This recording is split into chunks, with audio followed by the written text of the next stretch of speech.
Nous disons encore une fois bonjour ce matin à toutes nos auditrices, à tous nos auditeurs, à tous nos bien-aimés frères.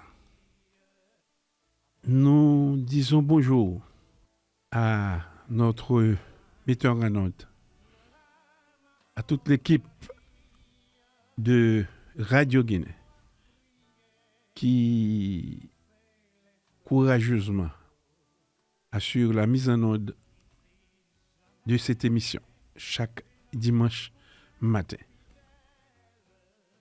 Nous saluons encore une fois tous ceux qui nous écoutent religieusement.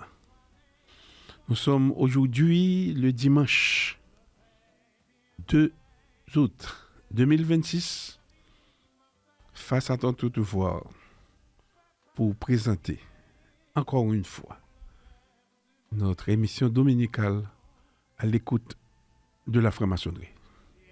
Nous saluons aussi notre bien-aimé frère, le vénérable maître Jolin Lemoine, qui probablement doit être en route.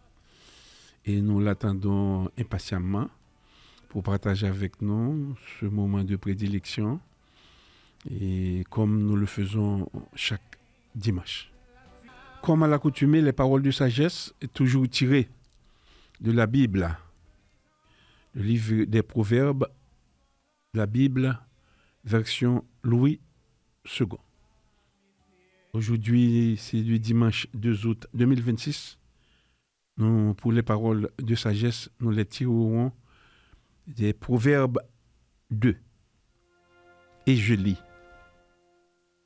Mon fils, si tu reçois mes paroles et si tu gardes avec toi mes préceptes,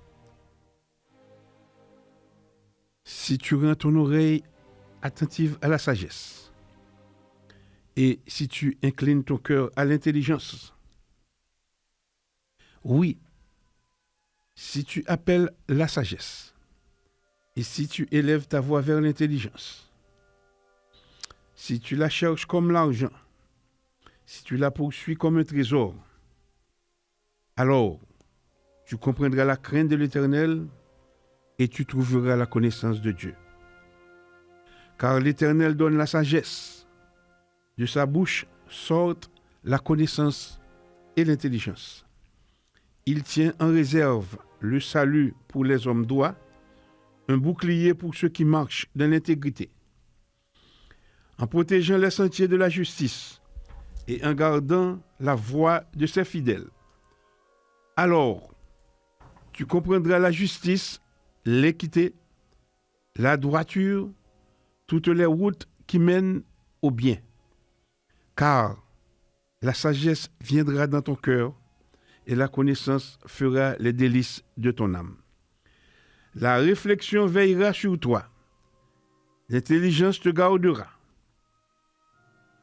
Pour te délivrer de la voie du mal, de l'homme qui tient des discours pervers, de ceux qui abandonnent les sentiers de la droiture afin de marcher dans des chemins ténébreux, qui trouvent de la jouissance à faire le mal, qui mettent leur plaisir dans la perversité, qui suivent des sentiers détournés et qui prennent des routes tortueuses, pour te délivrer de la femme étrangère, de l'étrangère qui emploie des paroles doucereuses, qui abandonne l'ami de sa jeunesse et qui oublie l'alliance de son Dieu. Car sa maison penche vers la mort et sa route mène chez les morts. Aucun de ceux qui vont à elle ne revient et ne retrouve les sentiers de la vie. Tu marcheras ainsi dans la voie des gens de bien, tu garderas les sentiers des justes, car les hommes droits habiteront le pays, les hommes intègres y resteront, mais les méchants seront retranchés du pays, les infidèles en seront arrachés. C'était là les paroles de sagesse tirées du livre des Proverbes, la Bible, version Louis II, de Proverbe 2. Mes bien-aimés frères, chères auditrices, chers auditeurs,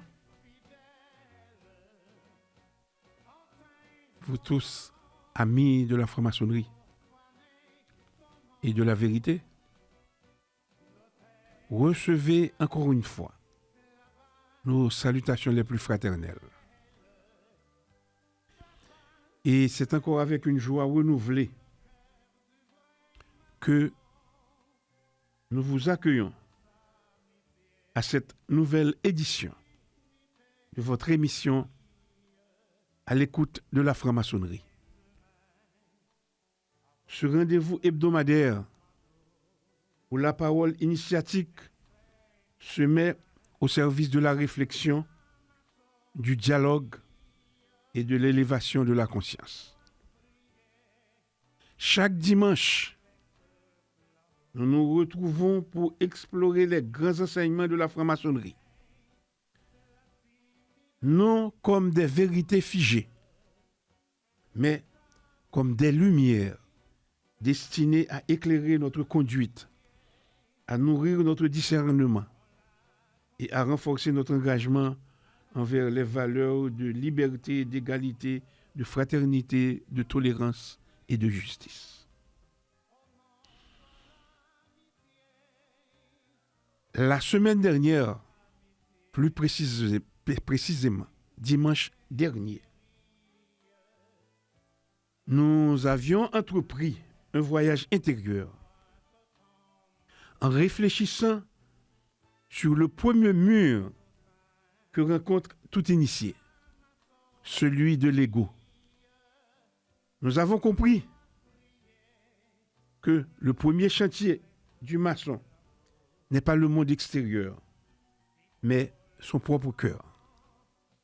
Car celui qui ne parvient pas à se gouverner lui-même ne pourra jamais contribuer durablement à l'harmonie de la loge ni à celle de la société. Aujourd'hui, ce matin, nous poursuivons notre réflexion avec une nouvelle étape de notre parcours initiatique. Notre thème ce matin est le suivant. Le mur des préjugés, apprendre à voir le frère derrière les apparences. Les préjugés sont parmi les murs les plus difficiles à abattre parce qu'ils sont souvent invisibles. Ils ne sont pas faits de pierre, mais d'idées reçues, de jugements hâtifs, de rumeurs, d'incompréhension et parfois même de peur que nous entretenons sans nous en rendre compte. Ils nous empêchent, en effet, de rencontrer véritablement l'autre.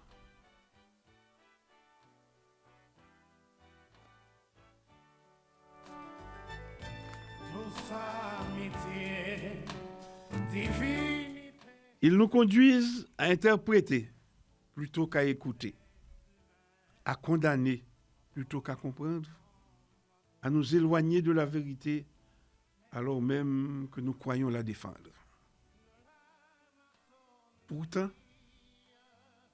la franc-maçonnerie nous enseigne une autre voie. Elle nous apprend à regarder au-delà des apparences, à reconnaître en chaque être humain une dignité fondamentale et à comprendre que la véritable fraternité commence lorsque nous acceptons de suspendre nos jugements pour ouvrir notre cœur à la connaissance et aussi à l'acceptation de l'autre. Dans le temple, les différences de fortune, de profession, d'origine ou de conditions sociales doivent nécessairement s'effacer devant une réalité plus grande. Nous sommes des frères réunis dans une même quête de lumière. Et cette leçon dépasse largement les murs de nos loges. Elle concerne notre vie familiale, notre vie professionnelle, notre engagement citoyen et toutes les relations humaines. Car une société où chacun juge avant de comprendre est une société qui se fragmente. À l'inverse, une société où l'on prend le temps d'écouter, de dialoguer et de rechercher les faits avant de condamner devient plus juste, plus paisible et plus fraternelle. Chères auditrices, chers auditeurs, mes bien-aimés frères, au cours de cette émission, nous nous demanderons ensemble comment naissent les préjugés? Pourquoi sont-ils destructeurs pour la fraternité? Et quels enseignements la symbolique maçonnique nous offre-t-elle pour dépasser les apparences? Et surtout, comment devenir des artisans de confiance dans un monde où les jugements rapides semblent souvent remplacer l'écoute et le discernement? Nous vous invitons donc à nous accompagner avec un esprit ouvert et un cœur disponible. Que chacun accueille cette réflexion comme une occasion d'examiner son propre regard sur les autres, de remettre en question certaines certitudes et de progresser sur le chemin de la sagesse. Car le véritable initié n'est pas celui qui prétend tout savoir, c'est celui qui demeure capable d'apprendre. Le véritable frère n'est pas celui qui juge le plus vite, mais c'est celui qui cherche le plus sincèrement à comprendre. Et le véritable maçon n'est pas celui qui construit des murs autour de ses convictions. C'est celui qui bâtit des ponts entre les consciences afin que la vérité puisse être recherchée dans le respect, la justice et la fraternité. Au nom de toute l'équipe de l'émission À l'écoute de la franc-maçonnerie, nous vous remercions de votre fidèle écoute. Installez-vous confortablement. Ouvrez votre intelligence à la réflexion et votre cœur à la fraternité. Que le grand architecte de l'univers bénisse nos travaux, inspire nos paroles, éclaire nos consciences et nous accorde la sagesse de voir, au-delà des apparences, la lumière qui habite chaque être humain. Bienvenue à votre émission À l'écoute de la franc-maçonnerie. Et bonne écoute à toutes et à tous. Chers auditrices, chers auditeurs, bien-aimés frères, et vous tous qui nous écoutez ce matin, nous n'avons pas de point intermédiaire et de ce fait, comme annoncé dans les propos d'ouverture de l'émission, nous avons choisi pour cette deuxième planche radiophonique, nous avons choisi le thème suivant. Le mur des préjugés, apprendre à voir le frère derrière les apparences. Nous citons en référence 1 Samuel 16, verset 7. L'homme regarde à ce qui frappe les yeux, mais Dieu regarde au cœur. Chères auditrices, chers auditeurs, mes bien-aimés frères, lors de notre précédente émission, nous avons identifié le premier mur qui empêche la fraternité, l'ego.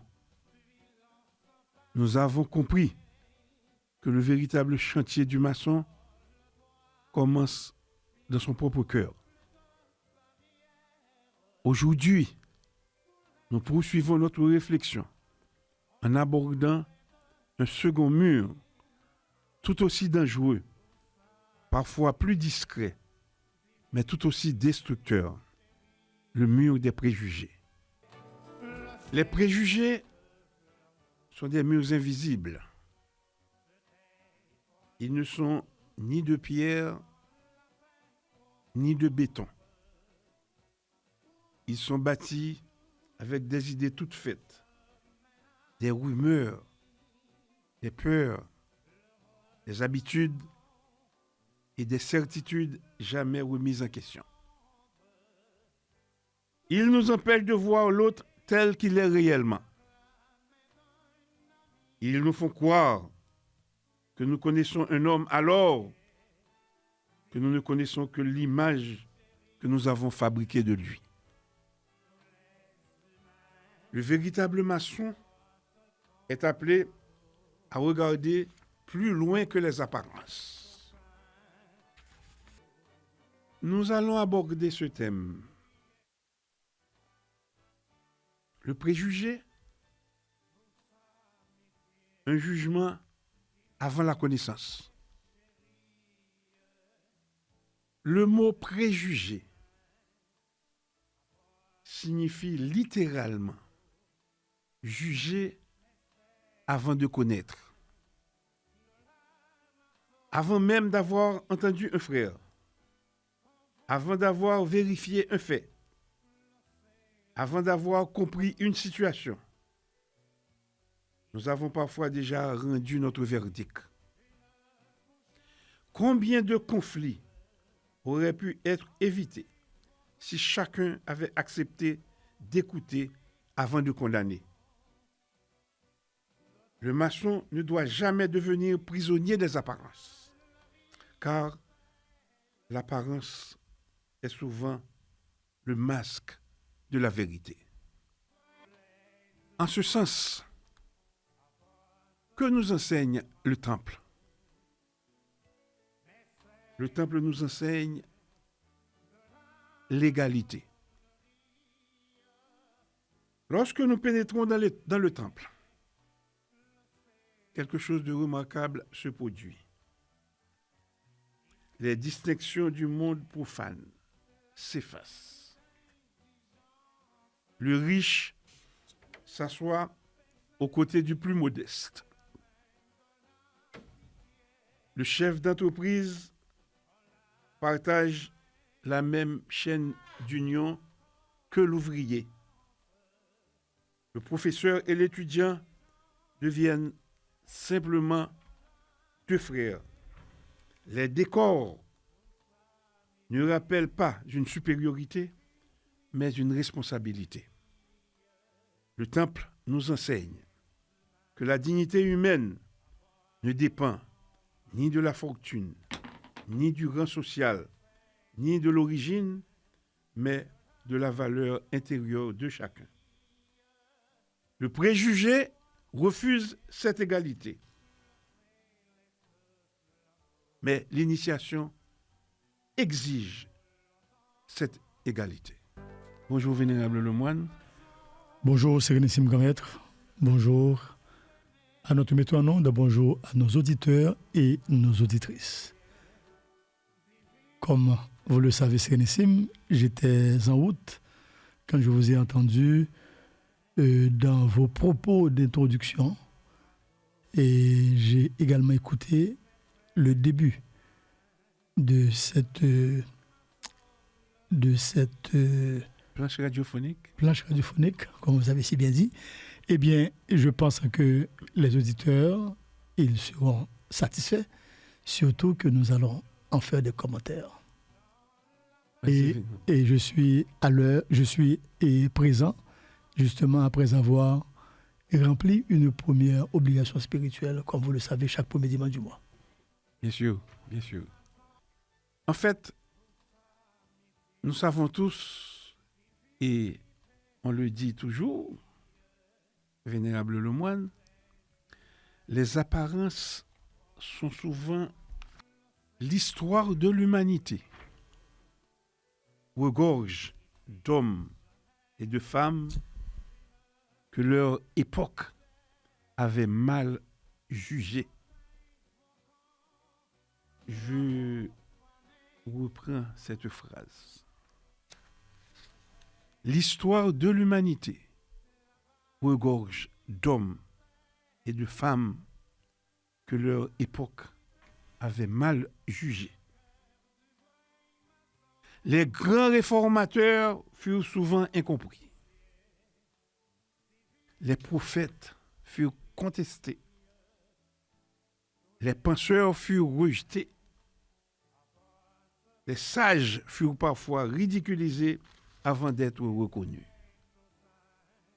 Et ceux qui prennent la responsabilité de dire la vérité méritent souvent, je ne le cache pas, la peine de mort. Pourquoi? Parce que l'apparence rassure, mais la vérité dérange toujours. Le maçon apprend progressivement, ou du moins doit apprendre progressivement à distinguer l'apparence de l'essence. Il doit apprendre que derrière un caractère difficile peut se cacher une grande souffrance. Il doit apprendre que derrière un silence peut se cacher une profonde sagesse. Il doit apprendre que derrière une erreur peut naître une véritable conversion. Chères auditrices et chers auditeurs, mes bien-aimés frères, les préjugés détruisent la fraternité. En effet, une obédience ne se fragilise pas uniquement par des désaccords. Elle se fragilise lorsque les frères cessent de se parler. Lorsqu'ils commencent à interpréter les intentions plutôt que les actes. Lorsqu'ils prêtent à leurs frères des motivations qu'ils n'ont jamais exprimées. Le préjugé devient alors un poison. Il se nourrit des rumeurs. Il grandit dans le silence. Il prospère dans les non-dits. Et il finit par transformer un frère en adversaire. Mais la franc-maçonnerie nous enseigne. Mais la franc-maçonnerie nous enseigne exactement le contraire. Avant de juger un frère, cherchons à le comprendre. Avant de répéter une accusation, vérifions les faits. Avant de condamner, ouvrons un dialogue. Mes bien-aimés frères, prenons ensemble le symbole du pavé mosaïque. Le pavé mosaïque est constitué de pavés noirs et blancs. De pierres noires et blanches. Il ne célèbre pas l'opposition. Il enseigne plutôt la complémentarité. La lumière n'efface pas l'ombre. Elle lui donne un sens. De même, chaque frère apporte une sensibilité différente, une expérience différente, une intelligence différente, une culture différente. Et la loge n'est pas une assemblée d'hommes identiques. Elle est une école où les différences demeurent et deviennent une richesse. Le préjugé refuse cette diversité, mais le maçon a pour devoir de la transformer en harmonie. Chères auditrices, chers auditeurs, mes bien-aimés frères, et si on tenterait de considérer la chaîne d'union comme un remède aux préjugés? En effet, lorsque les frères forment la chaîne d'union, ils ne demandent pas « D'où viens-tu » Quelle est ta profession? Il ne demande pas quelle est ton origine. Il ne demande pas quel est ton niveau de fortune. Ils se reconnaissent par une fraternité qui dépasse les apparences. La chaîne d'union rappelle que nous sommes différents mais unis. Et cette unité n'est pas fondée sur la ressemblance, elle est fondée sur un idéal commun. Chères auditrices et chers auditeurs, mes bien-aimés frères, prenons donc une leçon pour notre temps. Notre société souffre d'une multiplication de jugements rapides. Les réseaux sociaux amplifient parfois ce phénomène. Une photographie, une phrase sortie de son contexte, une rumeur, et un homme peut être condamné avant même d'avoir été entendu. Le maçon doit résister à cette tentation. Il ne suit pas la foule, il suit sa conscience. Il ne répète pas les rumeurs, il cherche la vérité. La justice commence et doit toujours commencer par l'écoute. Il faut donc voir le frère derrière les apparences. Chaque frère porte une histoire que nous ignorons. Des blessures, des combats, des sacrifices, des espérances. Nous ne connaissons qu'une partie de sa vie. Le grand architecte, lui, voit l'ensemble. Cette pensée devrait nous rendre plus prudents, plus patients, plus bienveillants. Et en ce sens, l'humilité consiste aussi à reconnaître que notre regard est limité. Faisons donc un examen de conscience. Demandons-nous aujourd'hui, ai-je déjà jugé un frère sans l'avoir écouté? Ai-je laissé une rumeur influencer mon opinion? Ai-je confondu une erreur avec toute une personne? Ai-je laissé un préjugé m'empêcher de tendre la main?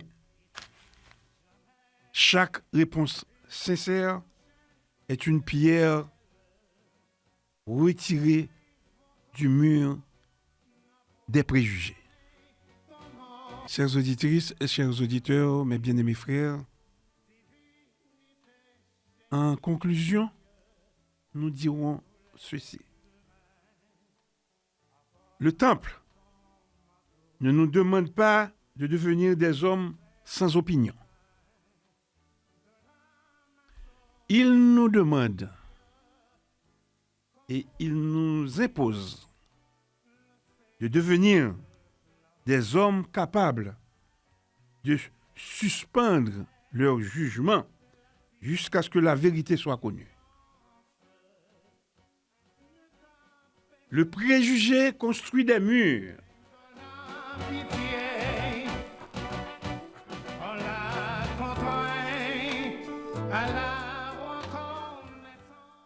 Mais la connaissance construit des ponts. Le préjugé ferme les portes. La fraternité les ouvre. Le préjugé condamne. La sagesse écoute. Que notre regard donc devienne plus profond que les apparences. Que notre parole soit plus forte que les rumeurs et que notre cœur soit plus vaste que nos préjugés. Ainsi, nous découvrirons que le frère que nous pensions connaître est souvent bien plus riche, plus complexe et plus lumineux que l'image que nous nous étions faite de lui. En apprenant à voir le frère derrière les apparences, nous faisons un pas de plus vers la véritable initiation. Car la franc-maçonnerie n'enseigne pas seulement l'art de bâtir des temples, elle enseigne surtout l'art de reconnaître dans chaque être humain une pierre vivante destinée à prendre place dans le grand temple de l'humanité. Que le grand architecte de l'univers nous accorde un regard pur, une intelligence libre de tout préjugé et un cœur suffisamment vaste pour accueillir chaque frère dans sa dignité. Car ce n'est qu'en abattant le mur des préjugés que nous pourrons construire des ponts de la confiance, de la justice et de la véritable fraternité. Et Sérénissime Grand Maître, je reprends la parole à ce micro dans le but de produire mes commentaires sur le sujet de ce matin, qui me paraît tout à fait évocateur, dans la mesure où je pense que, quel que soit l'initié, à quelque école de pensée qu'il puisse appartenir, il doit en tirer profit de cette thématique importante à ce matin. Le mur des préjugés, apprendre à voir le frère derrière les apparences. Là, je souligne le mot préjugé, quelqu'un qui juge avant même de comprendre, préjugé, le préfixe. Et je souligne également le mot apparence. Et vous avez si bien développé que moi je me demande combien de fois avons-nous déjà vu des frères cloués, des gens cloués, des citoyens cloués au pilori, de l'ignominie, de la critique acerbe, de la destruction de l'image, tout et tout, par simple question de jugement à la va-vite. Jugement fait sur les apparences, sans chercher à approfondir la réalité pour découvrir la vraie nature de la personne. Et sans chercher également à comprendre le bien fondé de ses actions. Sans également chercher à comprendre ce qui motive l'autre dans ses élans. C'est ainsi que vous avez parlé de préjugés.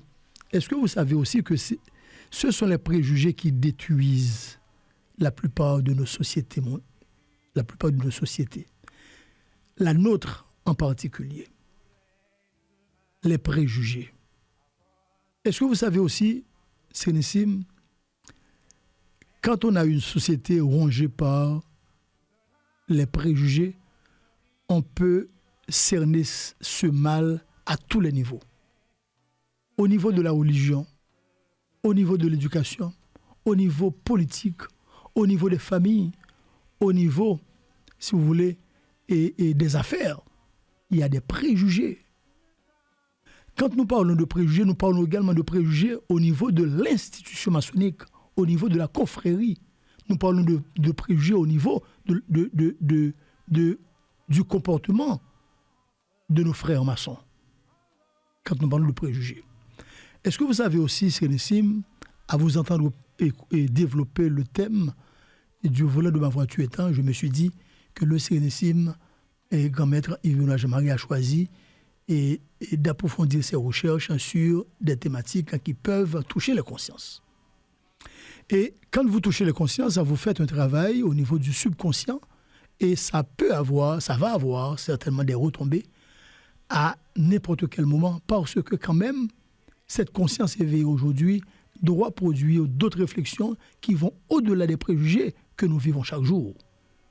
Et ce sont les préjugés qui nous conduisent dans cette situation malheureuse et malencontreuse que nous vivons aujourd'hui. Vous parlez de préjugés, Sérénissime, et vous parlez également d'apparence. Eh bien, il y a certains de nos dirigeants, qui sont bourrés de préjugés. Ils sont bourrés de préjugés. Ils jugent à partir des apparences, sans chercher effectivement à comprendre et à connaître le frère.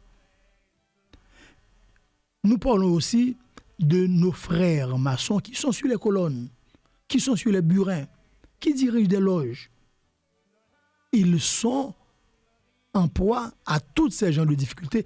Le préjugé dont vous parlez, c'est également un obstacle à leur développement, à leur évolution spirituelle. Un obstacle majeur. Vous parlez de préjugés aussi au niveau de la façon de voir l'autre et au niveau de la façon de comprendre l'autre. Moi, je pense que c'est un sujet profond et je me demande, est-ce que je ne devrais pas moi-même, en me regardant à travers les miroirs de ma propre vie, de ma propre conscience, est-ce que je ne devrais pas moi-même également travailler mes préjugés? Oui, moi aussi, j'en ai et je dois continuer à travailler. Mais le plus important, c'est que je reconnais je reconnais avoir également l'obligation de les combattre, les préjugés. Mais le plus dur et le plus grave, c'est quand on a des préjugés et on ne sait même pas s'il s'agit de préjugés et on ne sait même pas comment les combattre. Et le plus catastrophique, c'est quand on prend ces préjugés pour des réflexes tout à fait, et je dirais, comme chose normale, et que vous vous sentez confortable dans votre zone de confort pour faire un pléonasme. Donc, c'est pour vous dire, Sérénissime, que vous avez parlé de préjugés, ça m'a totalement interpellé et je comprends bien l'importance de ce problème souligné aujourd'hui dans le comportement de tout le monde. Et pour les apparences, il est temps qu'on cesse de voir l'autre à travers ses traits physiques, à travers ses traits caractéristiques. Il faut aller jusqu'à interroger son fond intérieur, le fond de sa pensée, voir ce qui est en réalité, ce qui constitue la vraie nature de la personne. Donc, pour cela, on doit s'approcher, on doit se connaître, on doit se côtoyer de plus en plus, de plus près, et voir en l'autre, comme vous avez si bien dit, une complémentarité. Vous devez être une complémentarité à moi-même et moi, une complémentarité à vous-même. C'est-à-dire, quand nous sommes frères, nous avons, si vous voulez, le pont qui nous relie et nous devons combattre ces préjugés pour ne pas avoir un mur, je dirais, fait en béton armé qui nous empêche de nous rencontrer. Donc, très, très, très content, Sérénissime Grand-Maître, mais ça me porte aussi à vous poser quelques-unes et des questions qui me montent dans le champ de conscience après avoir écouté tout ça.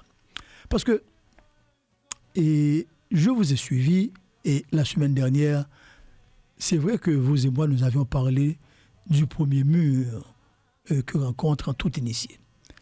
Et nous avions bien souligné que c'était le mur de l'ego. Je ne sais pas si vous vous rappelez bien. Bien sûr. Oui. Nous avions également conclu que le véritable temple commence par la transformation de soi-même. Aujourd'hui, Sérénissime,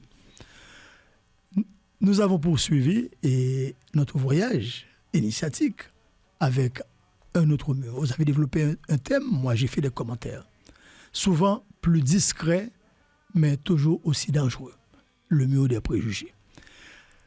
Dites-moi pourquoi les préjugés occupent-ils une place aussi importante dans la démarche maçonnique?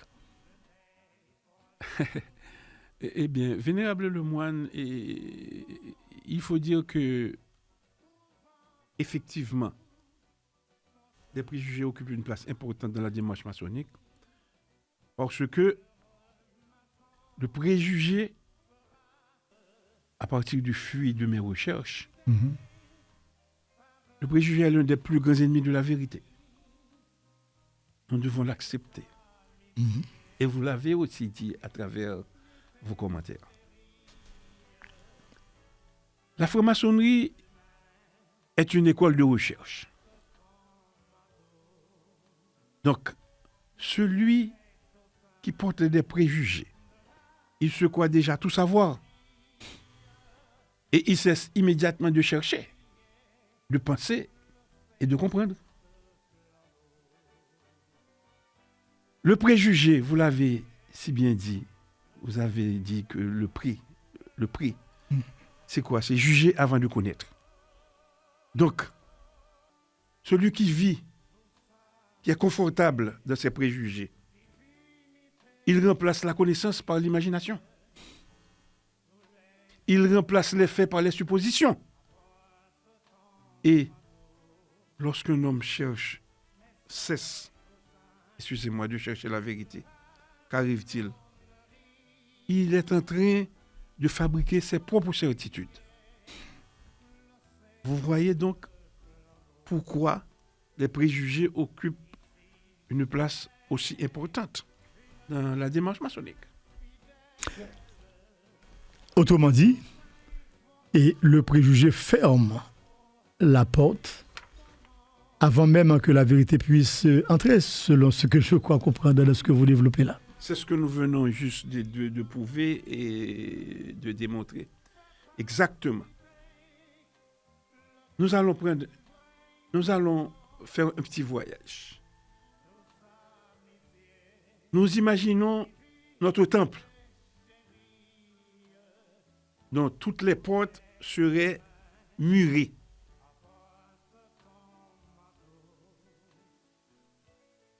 Eh bien, qu'arrive-t-il?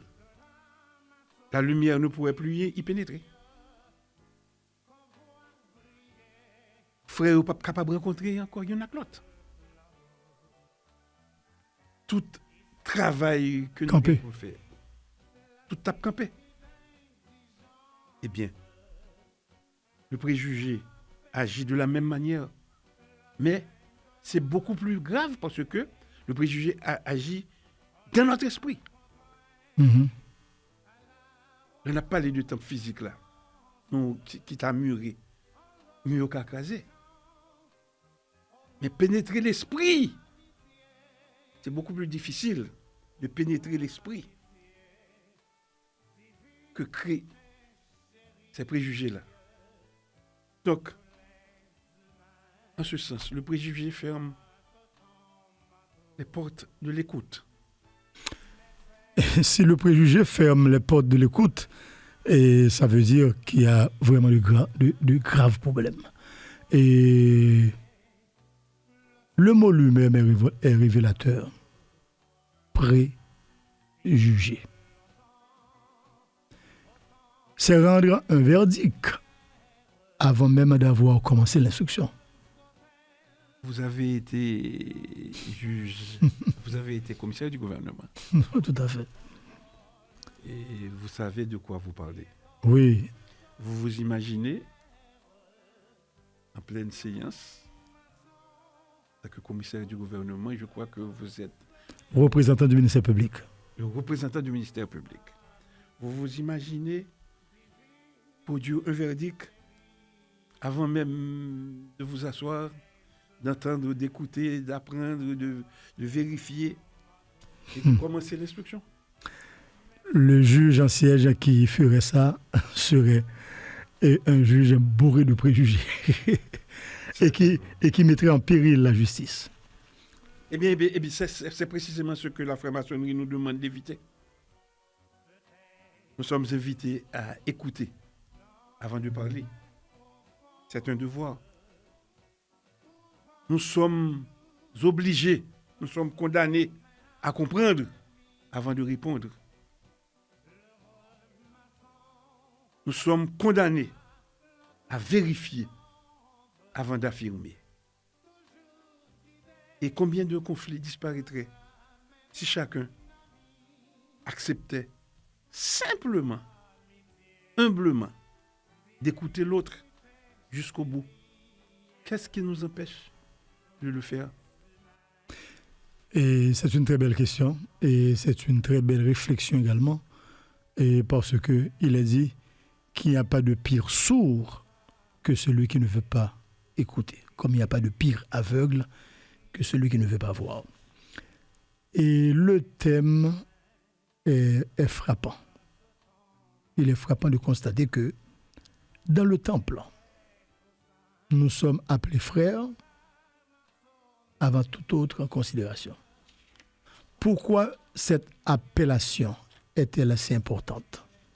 Frère, on s'appelle frère. Pourquoi?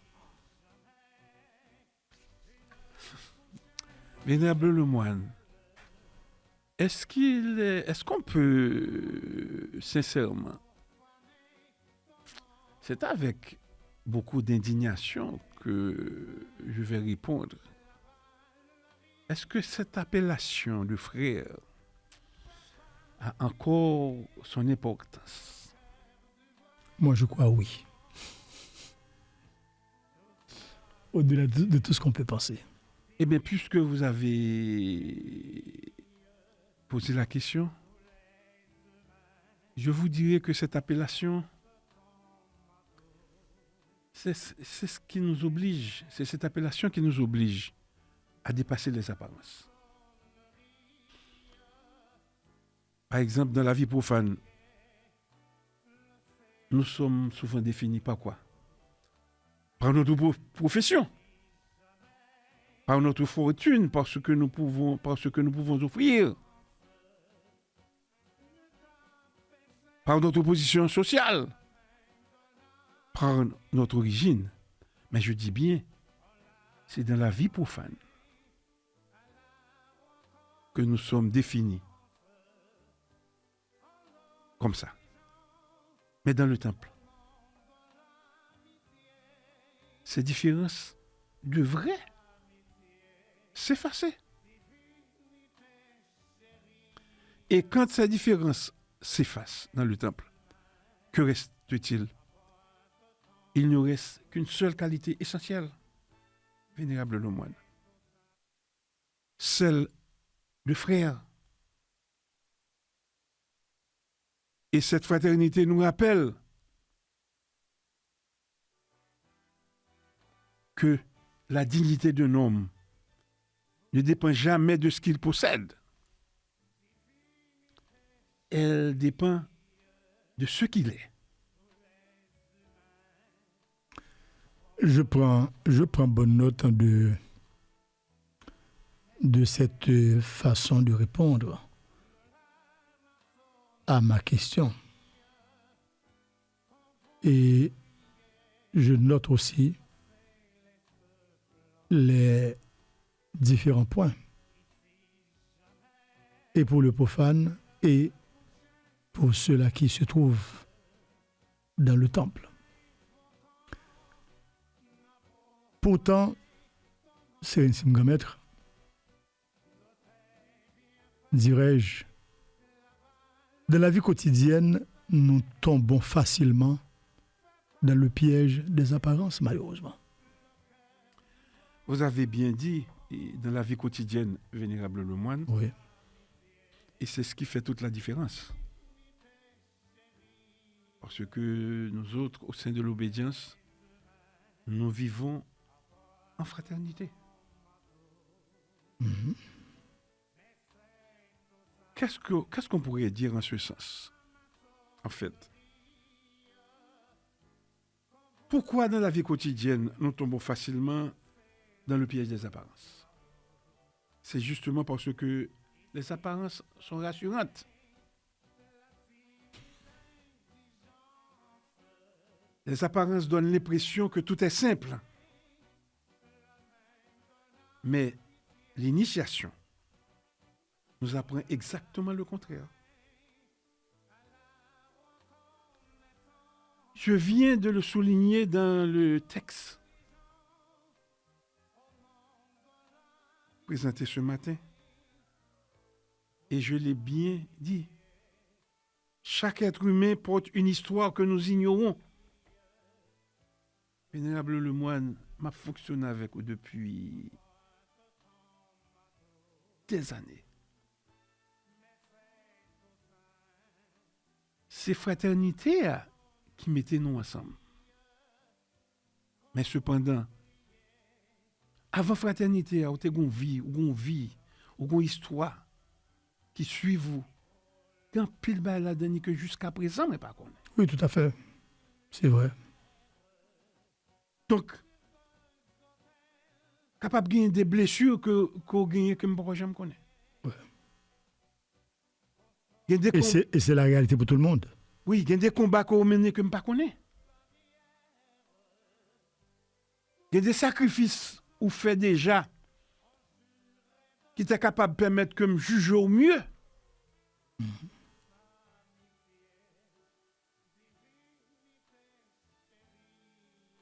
Il y a des espérances tout qu'on gagne qu'on gagne dans le silence. Donc, chaque être humain que nous rencontrons, c'est seulement une partie de vie que nous voyons et qui permet de nous apprécier. Mais, en deux fraternités, il y a le grand architecte de l'univers, lui qui voit l'ensemble. Il voit tout. Et chaque invocation que nous avons fait avant de nous faire quoi que ce soit, nous toujours dit à la gloire du grand architecte de l'univers.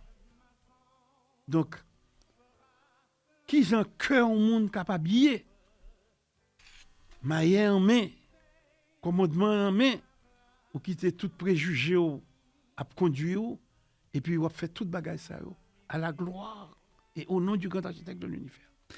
Et à la gloire et au nom du grand architecte de l'univers, voilà une pensée qui devrait nous rendre beaucoup plus prudents dans nos jugements.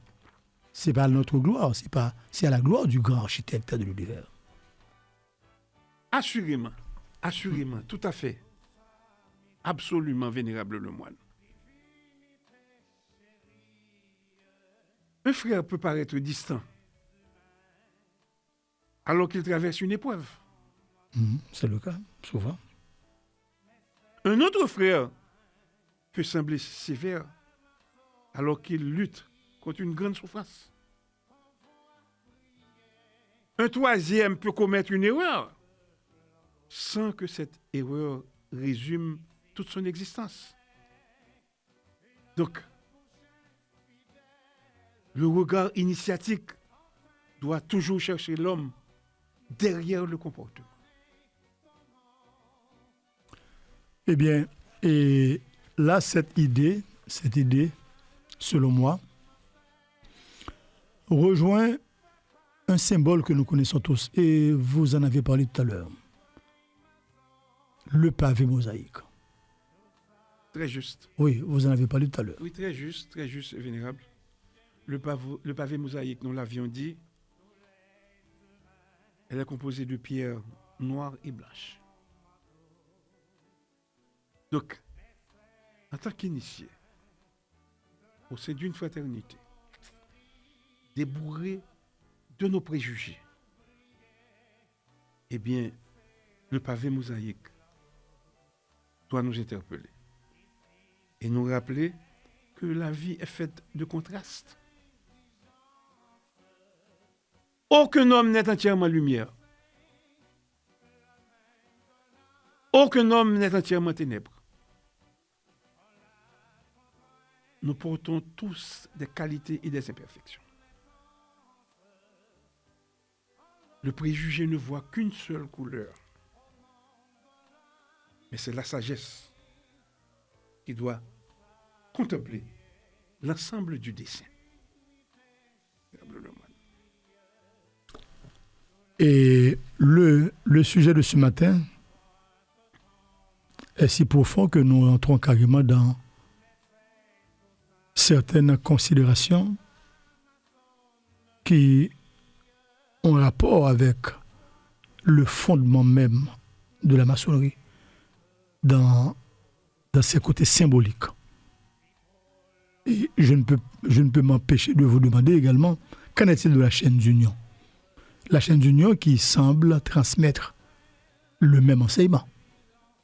Nous en avions aussi parlé dans le texte et nous avions été clairs. Et m'a dit en créole pour être capable de pénétrer sans s'embrouiller. Eh bien, l'un en dans au temple, nous former ça nous les chaînes d'union.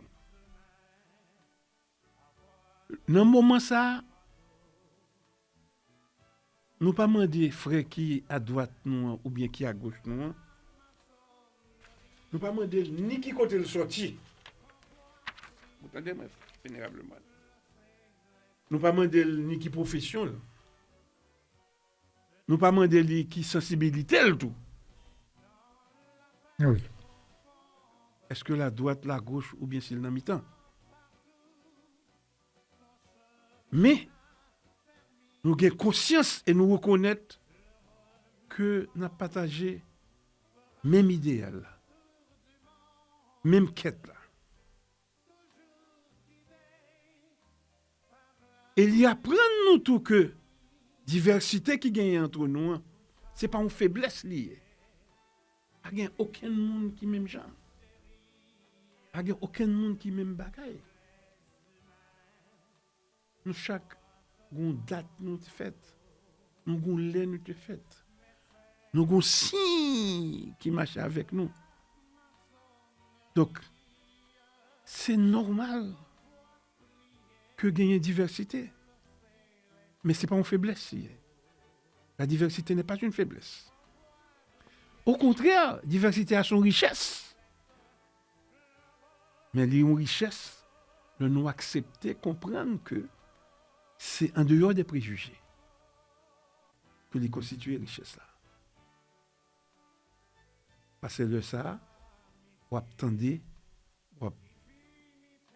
alors qu'on a une grande différence entre écouter et entendre, mais quand même, on attendez, on écouter, on comprendre, on apprécier, et puis de ça, on va juger ou bien on va condamner. Eh bien, vous entendez parler et de bonne foi. Et je comprends tout ce que vous dites, de bonne foi. Mais malheureusement, notre époque semble parfois encourager les jugements rapides, malheureusement. Des jugements rapides qui causent beaucoup de préjudice à la société, qui sont des éléments et déclencheurs de plein de problèmes. Et les jugements rapides, malheureusement, on en a beaucoup au cours de notre période. Bien sûr, vénérable Lemoine, et parce que nous vivons malheureusement dans une société où l'on réagit souvent avant de réfléchir. Et j'ai souligné peut-être des choses qui font réagir. Une photographie, une phrase isolée, une rumeur, et immédiatement, chacun se croit autorisé à juger. Non, mais il faut que je dise à mes frères que le maçon, et j'ajoute quelque chose en plus, le franc-maçon doit pouvoir résister à cette précipitation. Parce que notre méthode est différente. C'est vrai, tout à fait. Nous devons chercher les faits. Nous devons confronter les points de vue. Nous devons écouter toutes les parties. Et c'est alors que nous pourrons former notre jugement. en conséquence. Là, vous entrez d'emblée dans certaines choses qui sont à la base de cette période de division que nous vivons malheureusement dans la franc-maçonnerie. C'est parce que nos frères n'avaient pas cherché à comprendre, n'avaient pas cherché à écouter toutes les parties. Ils ont apporté peut-être leur appui à une démarche biaisée. Et voilà, nous sommes maintenant dans les profondeurs de l'abîme. Sénissime, cela demande beaucoup de discipline intérieure. Question de pouvoir chercher à comprendre, à écouter, confronter les points de vue, chercher les faits et ne pas agir avec la précipitation. Cela demande beaucoup de discipline intérieure chez un franc-maçon. Qu'est-ce que vous en pensez? Certainement, vénérable le moine, et c'est seule récompense que moi-même avec vous, qui choisit un risque que nous prenons pour nous porter tout le monde à chercher la vérité. Gagner content, gagner qu'apprécier, gagner tout que ça dérangeait. Mais son devoir lié pour nous. Oui, son devoir. Oui, parce que la recherche de la vérité exige du courage. Heureusement, vénérable le moine, nous en avons. Oui. Et nous le prouvons. Et quel type de courage? Alors, nous parlons d'abord du courage de prendre nos responsabilités, mais aussi le courage de reconnaître aussi que nous pouvons nous tromper. Ouais. Nous devons avoir aussi le courage de modifier notre opinion lorsque les faits l'exigent, au nom de la vérité.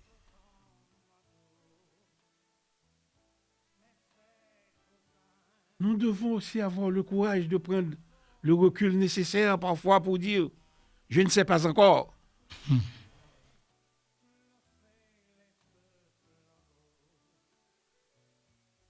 Dans un monde, en fait, où chacun veut avoir raison, cette attitude de dire que je ne sais pas encore est déjà un acte initiatique. Je ne sais pas si vous êtes d'accord, vénérable Lomain. Et bien sûr, le fait de dire que je ne sais pas encore, ça demande et ça laisse croire que vous avez pris un recul et vous allez voir, vous allez vérifier, vous allez juger, vous allez vous allez chercher à comprendre les faits avant de juger. Donc, je ne sais pas encore, c'est bien. Et avant de conclure cette deuxième planche, comme vous avez appelé, quel message souhaitez-vous adresser à nos auditeurs spécialement concernant la thématique que nous développons ce matin? Avez-vous un message? Je n'ai pas de message spécifique à adresser à nos auditeurs et nos auditrices. Cependant, comme vous l'avez demandé et vous l'avez sollicité, vénérable le moine, je voudrais leur proposer un exercice très simple.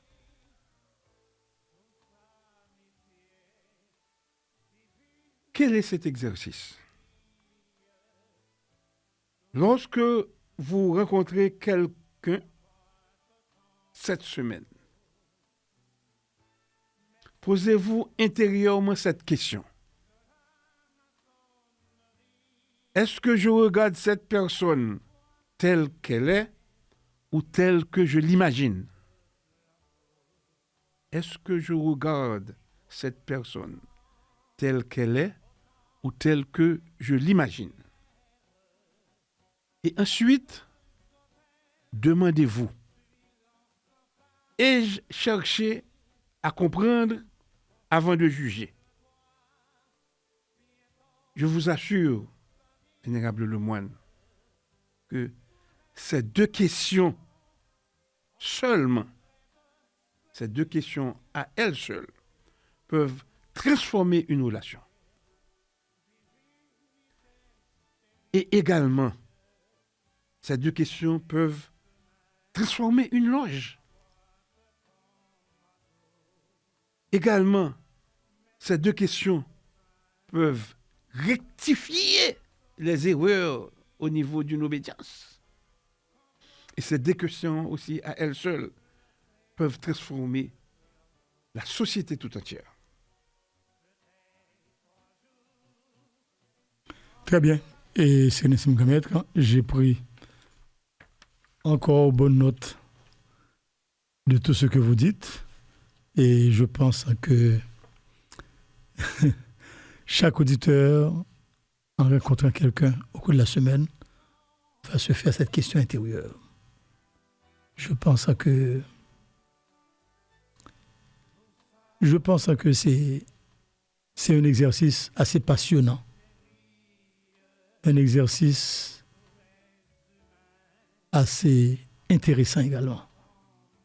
De voir l'autre et de se poser intérieurement cette importante question. Eh bien, moi-même, Sénésim, je pense que, et j'ai bien compris, le mur des préjugés est silencieux. Il ne fait pas de bruit lorsqu'il s'élève, mais il finit toujours par empêcher les hommes de se rencontrer. Bien dit, Vénérable. Oui. À l'inverse, chaque fois que nous acceptons d'écouter, de comprendre et de respecter la dignité de l'autre, nous posons une pierre sur le pont de la fraternité. Encore une fois, bien dit. Merci Sénésim Gametre pour ces réflexions. Et dans notre prochaine émission, nous poursuivons et cette série avec un thème essentiel, parce que normalement, quand vous avez dit tout cela, je pense que tout le monde peut en tirer profit totalement. Merci encore. Bien sûr, Vénérable Lemoine, et comme vous l'avez si bien prononcé, vous l'avez si bien dit, dans notre prochaine émission, ce sera la troisième planche radiophonique, et nous dirons ceci, quel sera le thème? La parole maçonnique, bâtir des ponts avec le verbe. Intéressant. Et d'ici là, je demanderai à toutes les auditrices, à tous les auditeurs, mes bien-aimés frères, souvenons-nous que la franc-maçonnerie ne nous demande pas seulement d'avoir des yeux pour voir. Elle nous invite surtout à avoir un cœur capable de reconnaître un frère derrière chaque apparence. Que le grand architecte de l'univers éclaire donc nos regards, purifie nos jugements et fasse de chacun de nous un artisan de vérité, de justice et de fraternité. Vénérable Lemoine, la pensée du jour, tirée du livre Les pensées quotidiennes du maître Omram Mikhaël Aïvanov. Nous sommes aujourd'hui le dimanche 2 août 2026. Voilà la pensée du jour. Idée nouvelle. Si elle est bonne, ne pas avoir peur des perturbations. Une idée nouvelle entraîne toujours des complications. C'est tellement connu. Vous avez une bonne idée, mais cette idée remue les vieilles habitudes et voilà des bouleversements. Non seulement dans votre existence quotidienne, mais aussi dans votre corps physique. C'est la révolution dans vos organes et vos cellules. Et beaucoup sont tellement étonnés de voir parfois tous les bouleversements que produit en eux une idée nouvelle qu'ils y renoncent. Mais si elle est très bonne, ils disent « c'était beaucoup mieux avant. On était plus tranquille, tandis que maintenant, quel charivari !»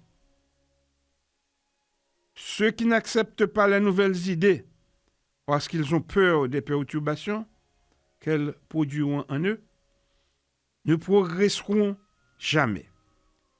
Mais surtout, ce qu'ils ne savent pas, c'est que plus tard, ils rencontreront des difficultés bien plus grandes encore.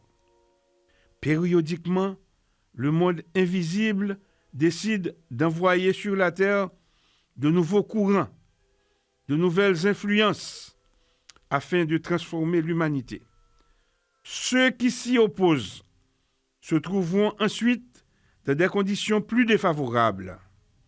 Alors, réfléchissez et dites-vous, si le ciel nous envoie de meilleures conditions d'évolution, même si nous devons souffrir un peu, ça en vaut la peine.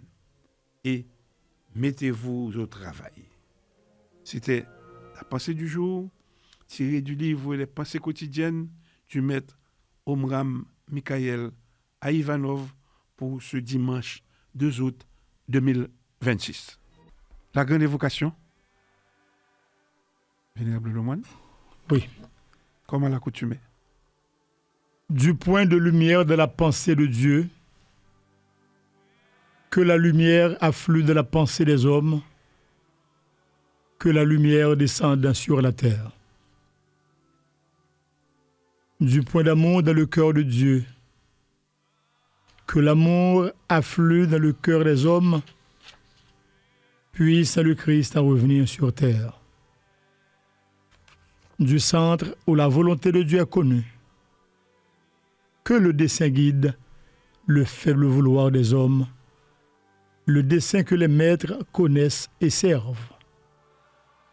Du centre que nous appelons la race des hommes, que le plan d'amour et de lumière s'épanouisse, et puisse-t-il sceller la porte de la demeure du mal.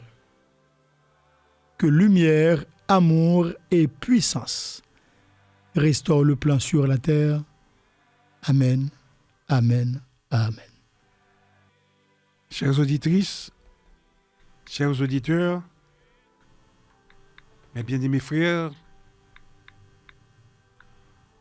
vous tous, amis de la franc-maçonnerie, l'heure est venue pour nous.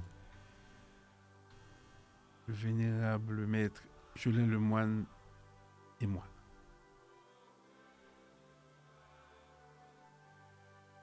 De refermer cette nouvelle édition de l'émission À l'écoute de la franc-maçonnerie. Nous vous remercions encore une fois de votre fidélité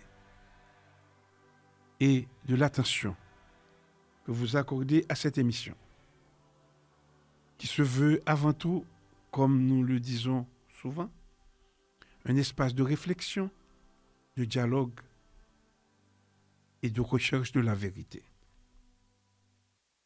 Aujourd'hui, ce matin, nous avons médité ensemble sur le mur des préjugés. Ce mur invisible qui s'élève silencieusement entre les êtres et qui empêche souvent les cœurs de se rencontrer. Nous avons compris que les préjugés ne sont pas seulement des erreurs de jugement. Ils sont des obstacles à la fraternité. Ils naissent lorsque nous croyons connaître un homme avant de l'avoir écouté. Lorsque nous adoptons une opinion sans avoir recherché les faits, lorsque nous laissons les apparences, les rumeurs ou nos préférences personnelles remplacer le discernement. Or, le maçon est appelé à une autre attitude. Il est invité à écouter avant de parler, à comprendre avant de juger, à rechercher la vérité avant de se prononcer, à respecter la dignité de chaque être humain, même lorsqu'il ne partage pas ses idées. Le Temple nous enseigne que derrière chaque visage se trouve une histoire. Derrière chaque silence, une expérience. Derrière chaque épreuve, une leçon. Et derrière chaque frère, une parcelle de cette lumière que nous cherchons tous. Et c'est pourquoi la véritable fraternité ne peut jamais être fondée sur les apparences. Elle repose sur la confiance, sur le respect, sur l'écoute, sur la patience et surtout sur cette humilité qui nous rappelle que notre regard est toujours limité. Le grand architecte de l'univers, comme nous l'avions souligné dans nos commentaires, voit ce que nous ne voyons pas. Il connaît les intentions que nous ignorons. Il mesure les combats intérieurs que personne ne soupçonne. Cette pensée devrait nous rendre plus prudents dans nos paroles et plus généreux dans nos jugements. Mes très chers frères, je m'adresse à vous. Dans nos loges, comme dans notre vie quotidienne, chacun de nous est invité à devenir un artisan de paix. Nous ne pouvons pas empêcher toutes les incompréhensions. Nous ne pouvons pas supprimer toutes les différences. Mais nous pouvons choisir de ne jamais laisser les préjugés remplacer la fraternité. Nous pouvons choisir le dialogue plutôt que la méfiance, la rencontre plutôt que l'exclusion, la recherche sincère de la vérité plutôt que la facilité des rumeurs.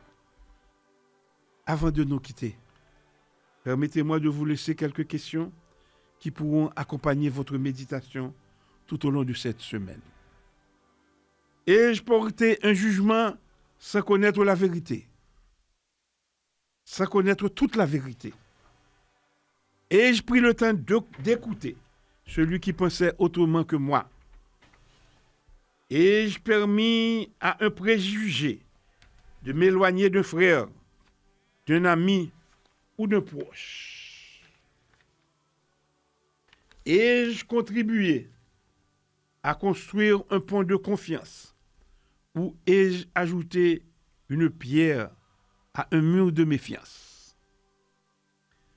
Si ces questions nous conduisent à davantage de sagesse, alors notre travail initiatique aura porté ses fruits. Souvenons-nous que le franc-maçon, encore plus le franc-maçon, ne reçoit pas la lumière pour lui seul. Il la reçoit afin de mieux éclairer son propre chemin et, par son exemple, aider les autres à avancer dans la paix, la justice et la fraternité. Dans notre prochaine émission, comme nous l'avions déjà souligné, nous poursuivons cette série consacrée aux murs qui divisent les hommes et aux ponts qui rapprochent les consciences. Nous aborderons un thème essentiel, la parole maçonnique, bâtir des ponts avec le verbe. Nous réfléchirons au pouvoir créateur de la parole, à sa capacité d'élever ou de blesser, de réconcilier ou de diviser, et à la responsabilité particulière qui incombe au franc-maçon lorsqu'il prend la parole dans la loge comme dans la société. Avant de prendre congé de vous, ayez une pensée fraternelle pour tous les frères dispersés à travers le monde, pour ceux qui travaillent avec fidélité dans leurs ateliers, pour ceux qui traversent l'épreuve, pour les malades, les personnes isolées, les familles éprouvées, et pour tous ceux qui continuent dans le silence à servir l'idéal maçonnique, dans la paix, dans la fraternité et dans la vérité. Que le grand architecte de l'univers leur accorde force, courage, consolation et espérance. Chères auditrices, chers auditeurs, mes très chers frères, que cette semaine soit pour chacun de nous une occasion de poser un regard nouveau sur les autres, un regard plus juste, un regard plus fraternel, un regard libéré des apparences, car c'est en apprenant à reconnaître la dignité de l'autre que nous devenons véritablement dignes de notre propre initiation.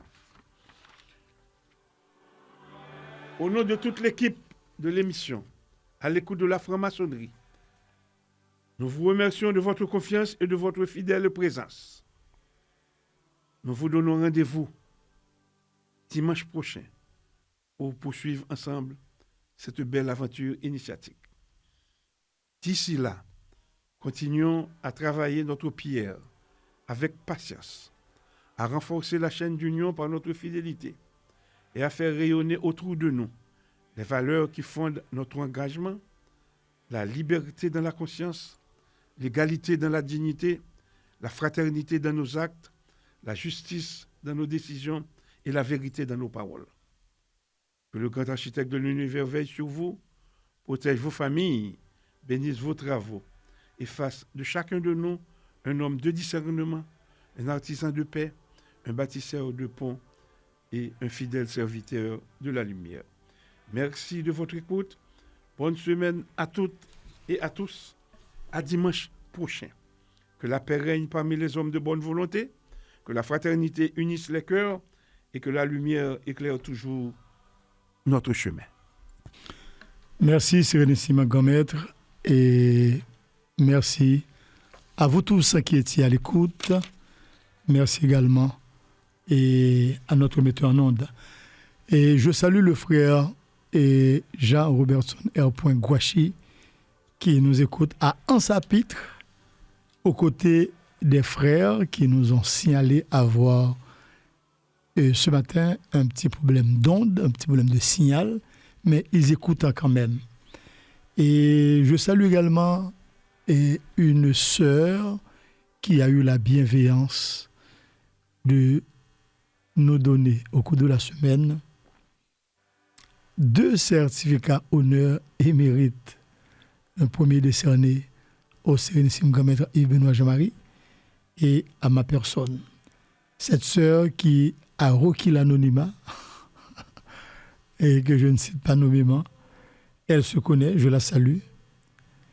Et je salue également monsieur et madame Cadeau, Casse, je salue monsieur Altidore, comme je salue aussi